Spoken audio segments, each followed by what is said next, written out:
Sometimes, the smallest place holds the biggest memories, and the most broken people still carry the brightest light. This is the story of an old man, a forgotten bench, and the stranger who learned how to live again. The man had no plans that day. He hadn't had plans in a long time. His name was Ryan, 32. Sharp jaw, tired eyes, the kind of face that used to smile more than it frowned, before life started measuring everything in losses. He wandered toward the lake out of habit, not to feel better, just to feel anything. The world had become quiet for him, too quiet. His mother used to call it the winter inside your chest. He sat at the edge of the old wooden bench, weather-worn, half-forgotten, but he wasn't alone. At the other end of the bench sat a man, white beard, faded hat, a cane by his side, still, silent, just like the lake. They sat like that for 5 minutes, then 10. Finally, the old man spoke, not looking at Ryan, just staring out across the water. "You're here for the silence or for the memory?" Ryan blinked. "Excuse me?" "That bench, it holds both. Depends on the day." Ryan smiled faintly. "I'm not sure what I'm here for." "Then maybe you're here for something you haven't found yet." The old man extended his hand. "People call me Thomas." Ryan hesitated, then shook it. "Ryan." They met again the next morning, and the next. Ryan never planned it. His feet just brought him back, like they were answering a call his heart hadn't caught up to yet. Thomas spoke often, but never loudly. His words felt like soft wind, reshaping things Ryan thought were stuck. "This lake," Thomas said, "saw me fall in love. It saw me propose and say goodbye. It saw me fight with my son and forgive him years too late." He tapped the bench. "This bench has held more pain than wood should, but also more hope than most hearts."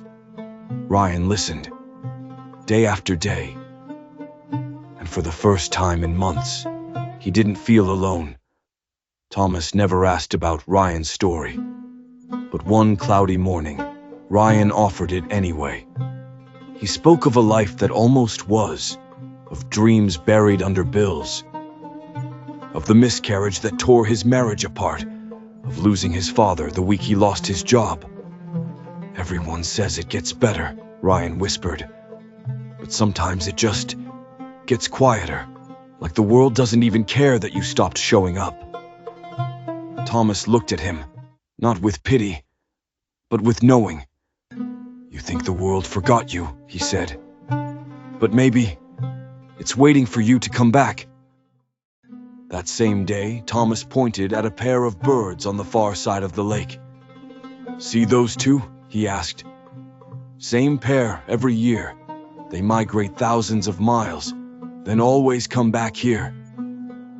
One year the male didn't return, thought he'd died. But the next year, there he was again, alone, tired. You know what the female did?" Ryan shook his head. "She waited. Didn't pick a new mate, didn't leave. She just waited. Because sometimes it takes a while to come home to yourself." Ryan looked out at the water, and for the first time, he cried. Then one day, Thomas didn't come. Ryan waited. An hour, then 2. The next day, still nothing. A park employee passed by and paused. "You're looking for the old man?" Ryan nodded. The employee's eyes softened. "He passed away just 2 nights ago. Peacefully," they said. Quietly. Ryan sat down hard. The bench felt colder. He didn't cry this time. He just sat, like Thomas used to. A few minutes later, something caught his eye. A carving, barely noticeable, on the side of the bench. It read, "We are not meant to carry everything alone. TH." Not because he was lost, but because he'd started remembering how to find himself. He brought coffee, one for him, one for the empty space beside him. And when a woman walked by, puffy-eyed, distant, he smiled and asked, "This bench holds silence, and memory depends on the day." She paused, then slowly sat down beside him. Sometimes it only takes one person to help someone find their way back. One conversation, one bench, one hand reached out instead of turned away. Because the world hasn't forgotten you, and even in the deepest silence, hope is still waiting by the water. Share this with someone who needs to remember they're not alone.